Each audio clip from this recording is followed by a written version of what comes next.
legged equipment is teleoperable and designed for various applications including perimeter security, asset protection, chemical, biological, radiological, nuclear warfare scenario. They can also be used for explosive detection and disposal, intelligence, surveillance, and recognitions. We have so far inducted 100 such units in various units in our army. অসাধারণ একটি দৃশ্য এই multi-utility লেগেড equipment mule Sanjay অভিবাদন জানাচ্ছে অভিবাদন মঞ্চের সামনে। They are presenting a salute and respect to all VVIPs. Give them a big hand, ladies and gentlemen.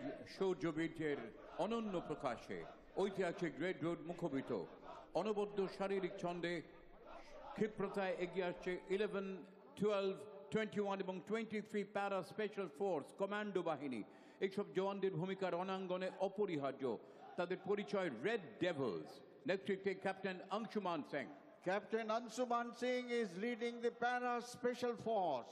This force is renowned for its courage, skill and indomitable spirit. Symbol of India's military prowess and resilience. Para Commandos. Give them a big hand, ladies and gentlemen.